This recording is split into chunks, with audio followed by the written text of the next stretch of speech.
प्रभु तेरी वाणी जीवन की रोटी, नैनों की ज्योति अंधेरा मिटाती।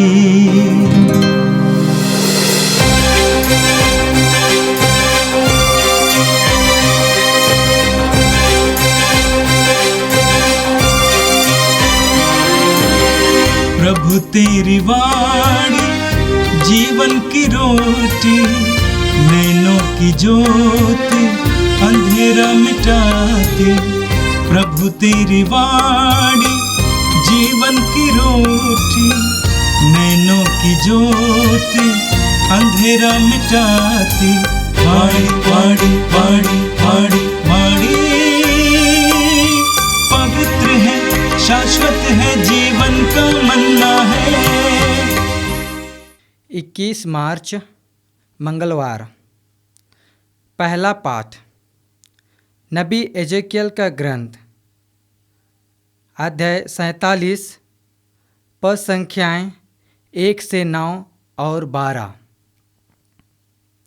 स्वर्गदूत मुझे मंदिर के द्वार पर वापस ले आया।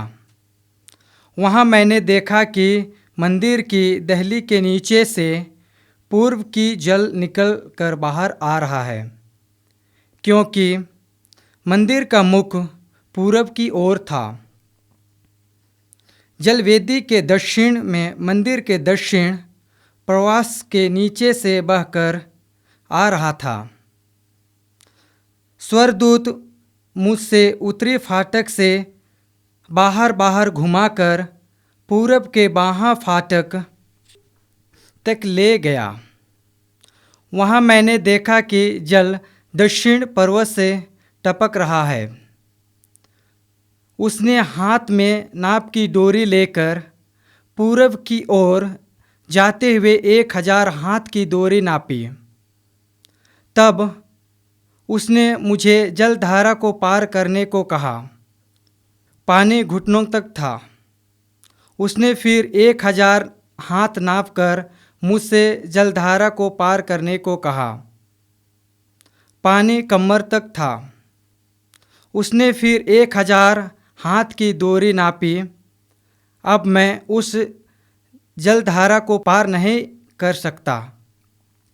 पानी इतना बढ़ गया था कि तैर कर ही उससे उस पार जाना संभव था। उसने मुझसे कहा, मनुष्य के पुत्र, क्या आपने देखा? तब तक मुझसे ले गया और बाद में उसने मुझे फिर जलधारा के किनारे पर पहुंचा दिया। वहां लौटने पर मुझे जलधारा के दोनों तटों पर बहुत से पेड़ दिखाई पड़े।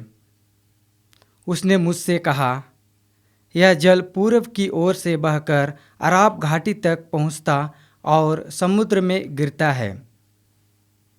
यह उस समुद्र के खारे पानी को मीठा बना देता है। यह नदी जहाँ कहीं गुजरती है, वहाँ पृथ्वी पर विचरने वाले प्राणियों को जीवन प्रदान करती है।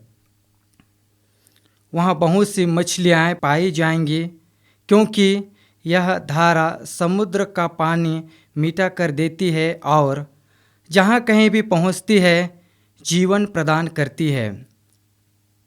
नदी के दोनों तटों पर हर प्रकार के फलदार पेड़ उगेंगे। उनके पत्ते नहीं मुरझाएंगे और उन पर कभी फलों की कमी नहीं होगी। वहाँ हर महीने नए फल उत्पन्न करेंगे, क्योंकि उनका जल मंदिर से आता है। उनके फल भोजन और उनके पत्ते दवा के काम आएंगे। यह प्रभु की वाणी है। संत यूहन्ना के अनुसार प्रभु यीशु का पवित्र सुसमाचार, 5वां अध्याय, पद संख्याएं 1 से लेकर 16 तक। इसके कुछ समय बाद यीशु यहूदियों के किसी पर्व के अवसर पर यरूशलेम गए। यरूशलेम में भेड़ फाटक के पास एक कुंड है, जो इब्रानी भाषा में बेथस्दा कहलाता है। उसके 5 मंडप है। उनमें बहुत से रोगी अंधे, लंगड़े और अर्धांग रोगी पड़े हुए थे। वे पानी के लहराने की राह देख रहे थे, क्योंकि प्रभु का दूत समय समय पर कुंड में उतरकर पानी हिला देता था। पानी के लहराने के बाद जो सबसे पहले कुंड में उतरता था, चाहे वो किसी भी रोग से पीड़ित क्यों ना हो, अच्छा हो जाता था। वहाँ एक मनुष्य था जो 38 वर्षों से बीमार था। यीशु ने उसे पड़ा हुआ देखा और यह जानकर कि वो बहुत समय से इसी तरह पड़ा हुआ है, उससे कहा, क्या तुम अच्छा हो जाना चाहते हो? रोगी ने उत्तर दिया, महोदय, मेरा कोई नहीं है जो पानी के लहराते ही मुझे कुंड में उतार दे। मेरे पहुंचने से पहले ही उसमें कोई और उतर पड़ता है। यीशु ने उससे कहा, उठकर खड़े हो जाओ, अपनी चारपाई उठाओ और चलो। उसी क्षण वह मनुष्य अच्छा हो गया और अपनी चारपाई उठाकर चलने फिरने लगा। वो विश्राम का दिन था, इसलिए यहूदियों ने उससे, जो अच्छा हो गया था, कहा, आज विश्राम का दिन है, चारपाई उठाना तुम्हारे लिए उचित नहीं है। उसने उत्तर दिया, जिसने मुझे अच्छा किया उसी ने मुझसे कहा, अपनी चारपाई उठाओ और चलो। उन्होंने उससे पूछा, कौन है वो जिसने तुमसे कहा, अपनी चारपाई उठाओ और चलो? चंगा किया हुआ मनुष्य नहीं जानता था कि वो कौन है, क्योंकि उस जगह बहुत भीड़ थी और यीशु वहाँ से निकल गए थे। बाद में मंदिर में मिलने पर यीशु ने उससे कहा, देखो, तुम चंगे हो गए हो, फिर पाप नहीं करो। कहीं ऐसा ना हो कि तुम पर और भी भारी संकट आ पड़े। उस मनुष्य ने जाकर यहूदियों को बताया कि जिन्होंने मुझे चंगा किया है वो यीशु है। यहूदी यीशु को इसलिए सताते थे कि वे विश्राम के दिन ऐसे काम किया करते थे। ये प्रभु का पवित्र सुसमाचार है। क्रिस्त प्रभु की जय। रोज की रोटी कार्यक्रम के मेरे प्रिय श्रोताओं, आज के पहले पाठ को हमने नबी एजकियल के ग्रंथ से सुना, जहां एजकियल अपने एक दर्शन का वर्णन करते हैं, एक नए मंदिर का दर्शन, जहां ईश्वर हमेशा के लिए निवास करता है, जहां से ईश्वर कभी नहीं हटेगा। उस मंदिर से कृपाएं जल की तरह बहेंगी और जीवन तथा समृद्धि लाएंगी। ईश्वर की कृपा को दर्शाने, यानी पवित्र आत्मा के द्वारा संपूर्ण सृष्टि का मुंह बदलने का, संपूर्ण सृष्टि को शुद्ध करने और नवीकृत करने का सबसे अच्छा प्रतीक जल है। हम दुनिया में मुड़ कर देखें तो दुनिया की बहुत सारी नागरिकताएं जल के किनारे, यानी नदियों के किनारे पनपी या समुद्र के किनारे ये नागरिकताएं उभर कर आई, बड़े बड़े शहर हुए और विख्यात देश बन गए। चाहे वो गंगा किनारे बने बहुत सारे शहर हैं, लेकिन हमारे कलीसिया के इतिहास में देखें बहुत से तीर्थ स्थल भी नदी किनारे हैं या जल के कुंड के किनारे। लूर्द में दुनिया भर से बहुत सारे लोग चंगाई पाने के लिए जाते हैं। एक छोटा सा जल का सोता जहाँ पर माँ मरियम ने दर्शन दिया और वहाँ उस सोते से पानी पीकर लोग चंगे हो जाते हैं। आज हम इस पाठ में, आज के पहले पाठ में पढ़ते हैं कि नदी के दोनों तटों पर हर प्रकार के फलदार पेड़ उगेंगे। नबी एजकियल दर्शन देख रहे हैं, नदी किनारे फलदार पेड़, उनके पत्ते नहीं मुरझाएंगे और उन पर कभी फलों की कमी नहीं होगी। वे हर महीने नए फल उत्पन्न करेंगे क्योंकि उनका जल मंदिर से आता है। उनके फल भोजन और उनके पत्ते दवा के काम आएंगे। तो मंदिर से निकलने वाले पानी के सहारे जो पेड़ उगेंगे, उस पानी को सींच कर अपने आप को जो पेड़ मजबूत करेंगे, उसके पत्ते दवा के काम आएंगे। और यही बात हम देखते हैं कि भेड़ फाटक नामक उस कुंड पर, बेथस्दा नामक कुंड पर प्रभु यीशु आते हैं।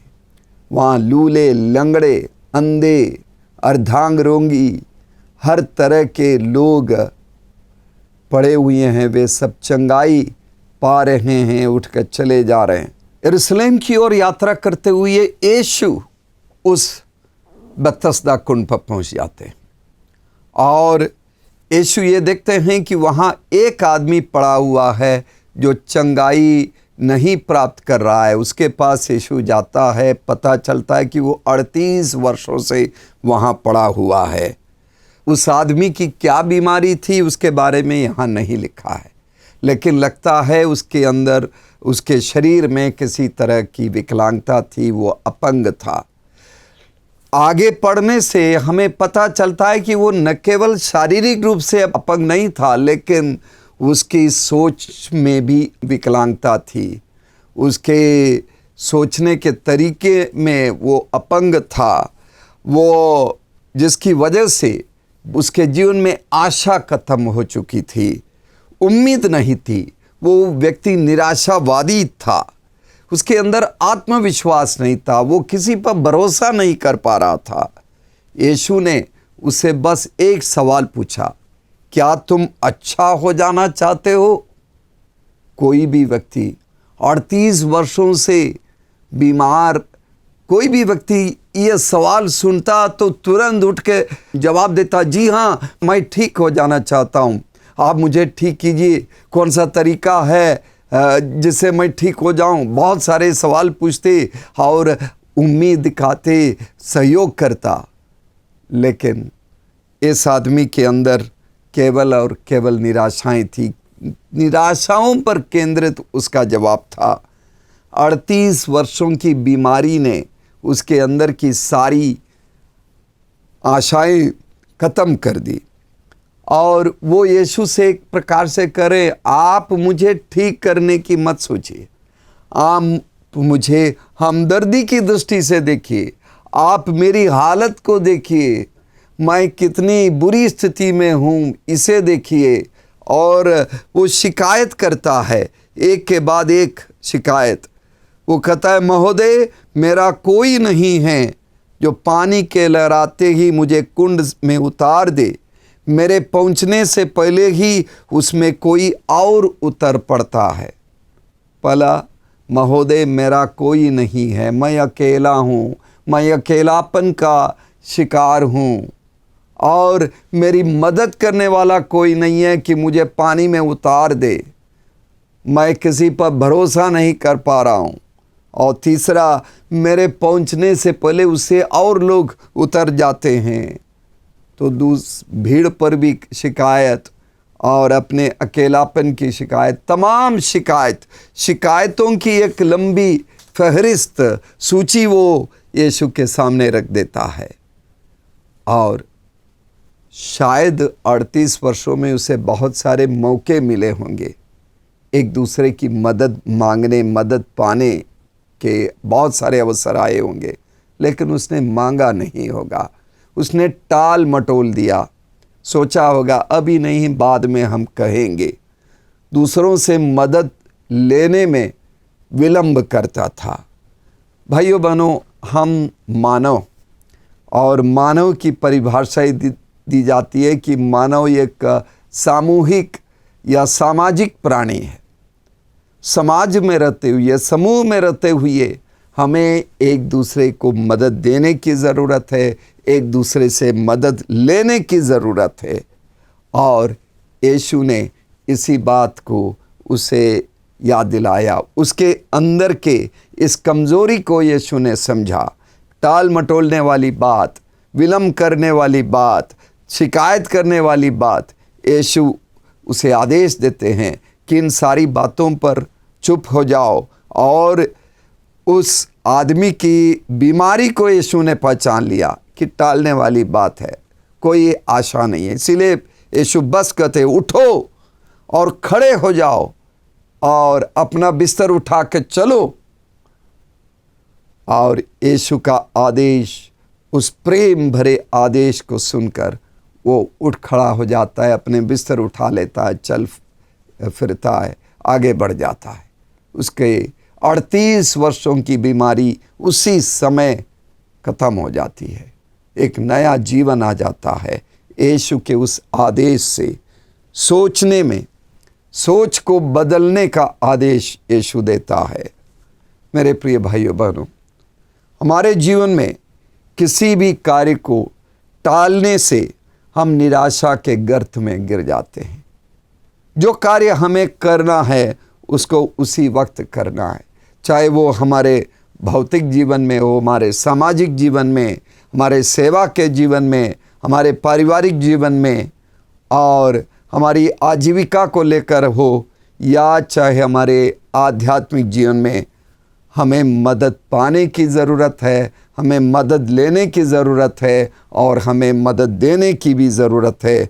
इन कार्यों में हम विलंब करें तो हम बीमारी के गर्त में जाएंगे। हम जहाँ हैं वहीं पड़े ही रहें, हम शिकायत ही करते रहें, शिकायती सोच में, हमदर्दी पाने की सोच में, निराशा की सोच में ही पड़े रहें, टाल मटोल करते रहें, तो जीवन में हम आगे नहीं बढ़ पाएंगे। यही सबसे बड़ी बीमारी है। इस बीमारी से ठीक होने की ज़रूरत है। हम सर उठा के देखें, यीशु हमारे सामने हैं, हमें आदेश दे रहे हैं हमारी पीड़ाओं की बिस्तर को उठाकर उठने, चलने और आगे के लिए कदम बढ़ाने का आदेश प्रभु यीशु हमें दे रहे हैं। यीशु हमारी हिम्मत बढ़ा रहे हैं, आगे बढ़ो। आगे जब बढ़ेंगे तब जीवन में परिवर्तन आएगा। शिकायती सोच में पड़े रहेंगे तो परिवर्तन नहीं आएगा। हमदर्दी पाने की इच्छा में पड़े रहेंगे तो परिवर्तन नहीं आएगा। हमने देखा कि सुसमाचार में कि वो आदमी बिस्तर उठा के चल फिर दिया, तो वो विश्राम दिवस था। फरीसी लोग इस ताक में हैं कि यीशु को फंसा दे, और उस आदमी को से सवाल जवाब करते हैं कि विश्राम के दिन चारपाई उठाना मना है, क्यों उठा के चल रहे हो। उस समय भी वो शिकायत कर रहा है। शिकायत वो ये कह सकता था कि मैं 38 वर्षों से चल फिर नहीं सकता था, मैं उठ नहीं सकता था, आज मैं उठ खड़े होने में काबिल हो गया हूँ, इसीलिए मैं जा रहा हूँ। लेकिन वहाँ भी उसने शिकायत की, जिस आदमी ने मुझे ठीक किया उसी ने कहा, तो गलती उसी की है, मेरी नहीं है, उसके कहने पर मैं चल रहा हूँ। इसीलिए बाद में जब यीशु उससे मिलते हैं, उससे यही कहते हैं, देखो तुम चंगे हो गए हो, फिर पाप नहीं करो, कहीं ऐसा ना हो कि तुम पर और भी भारी संकट आ पड़े। फिर पाप नहीं करो, ये पाप ना करो, टाल मटोल का पाप, हमदर्दी पाने का पाप, और पड़े ही रहने, निराशा में पड़े ही रहने के पाप में मत पड़ो, नहीं तो फिर तुम ऐसे संकट में तुम पर और भी भारी संकट आ पड़ेगा। तो मेरे प्रिय भाइयों बहनों, हम में से एक एक से यीशु ये करे, हम में से हर एक को यीशु ये आदेश दे रहे हैं कि उठ खड़े हो जाओ, आगे बढ़ो और निराशा को छोड़ो। फिलिपियों के नाम पौलुस के पत्र के 4 अध्याय के 13वें पद पर जो वचन हैं, जो मुझे बल प्रदान करते हैं, मैं उसकी सहायता से सब कुछ कर सकता हूँ। जो मुझे बल प्रदान करते हैं, मैं उसकी सहायता से सब कुछ कर सकता हूँ। यीशु हमारी सहायता करने के लिए तैयार है और यीशु की सहायता हमें और लोगों के माध्यम से भी मिलती है। उन सब की सहायता लेकर हम आगे बढ़े और लोगों को हम स्वयं सहायता दे। दूर निराशा में पड़े लोगों को आशा भी दे। जो जिनके अंदर साहस नहीं है उन्हें साहस दे, हिम्मत दे और यीशु पर जो हमारे मुक्तिदाता है उस पर भरोसा रखकर हम आगे बढ़े। आइए हम प्रार्थना करें।